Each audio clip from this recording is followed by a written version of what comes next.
Corona के क्षेत्र में पिछले 24 घंटे में मध्य प्रदेश के अंदर 19 नए प्रकरण आए हैं, जबकि 25 लोग ठीक होकर अपने घरों की ओर अपने अपने गंतव्य की ओर गए। 181 कुल एक्टिव केस संपूर्ण मध्य प्रदेश में वर्तमान में है। संक्रमण दर हमारी 0.003% है, जबकि रिकवरी दर हमारी 98.6 पर स्थिर बनी हुई है।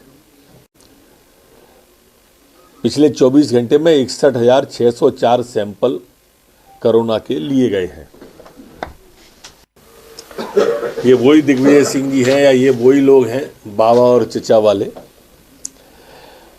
जो जब वैक्सीन आई थी तो कहते थे कि ये भाजपा की वैक्सीन है, इसमें चर्बी मिली है, इसको लगाने से लोग निपुंसक हो जाएंगे। 70,000 लोगों और 70 करोड़ लोगों को इतने समय में, इतने साल में, इतने दिन में लगेगी। भारत का मान सम्मान बढ़ाने की जगह इन्होंने वैज्ञानिकों पर सवाल उठा दिए थे, प्रधानमंत्री उठाए थे। अब दोनों डोज लगभग, पहली डोज तो 90% को क्रॉस कर गई, दूसरी 80-82% को क्रॉस कर गई, तो अब इनको पीड़ा हो रही है। बूस्टर डोज भी लग जाएगी चचा जान, प्रतीक्षा करो। में पेश करेंगे, संभवतः कल चर्चा होगी उस विषय पर हमारी सरकार कटिबद्ध है और वचनबद्ध है कि जो लोग शासकीय संपत्ति को, सार्वजनिक संपत्ति को अथवा व्यक्तिगत संपत्तियों को नुकसान पहुंचाते हैं, दंगे के माध्यम से, प्रदर्शन के माध्यम से, उन लोगों पर जो पत्थर फेंकते हैं, उन लोगों पर हम सख्त कार्रवाई करेंगे। मैं कई बार कह चुका हूं कि जिस घर से पत्थर आएंगे उस घर के ही पत्थर निकाले जाएंगे। राहुल गांधी जी जो कह रहे हैं कि 14 के बाद आई है, उन्हें शायद ज्ञान का अभाव रहा होगा उन्हें कि मऊ लिंचिंग की शुरुआत कश्मीर से हुई थी। 84 के कांग्रेस के लोगों के द्वारा मऊ लिंचिंग की शुरुआत हमारे सिख भाइयों का कत्लेआम करके की थी। मैं उनके ज्ञानवर्धन को नहीं कह रहा हूं, पर उन्हें मॉब लिंचिंग सिर्फ यूपी में ही दिखाई देती है चुनाव को देख के। केरल में दिखाई नहीं देती होगी।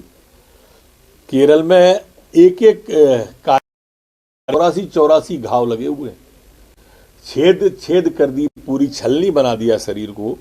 केरल के बारे में ये नहीं बोलेंगे। यही तो इनकी तुष्टीकरण की राजनीति है और इसी का परिणाम कांग्रेस भोग रही है और आगे भी भोगेगी।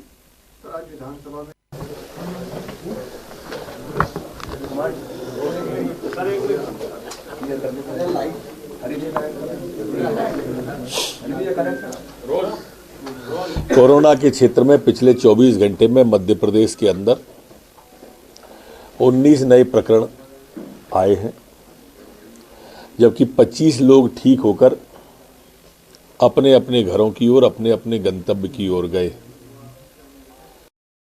81 कुल एक्टिव केस संपूर्ण मध्य प्रदेश में वर्तमान में है।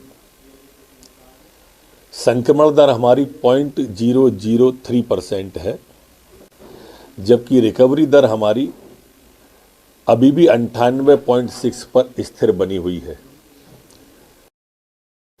पिछले 24 घंटे में 61,604 सैंपल कोरोना के लिए गए हैं। के बारे में तो स्पष्ट कल मुख्यमंत्री जी ने बड़े स्पष्ट शब्दों में कह दिया कि बिना ओबीसी के हम चुनाव में नहीं जाएंगे। तो स्थिति एकदम साफ हाउस में हो गई, फ्लोर पे आ गई, ये सारी की सारी बातें हैं। तो इसलिए अब कोई संशय उसमें रह नहीं जाता है। खबरों के लिए सब्सक्राइब करें JSR टाइम्स और साथ ही नोटिफिकेशन पाने के लिए बेल आइकन को दबाएं।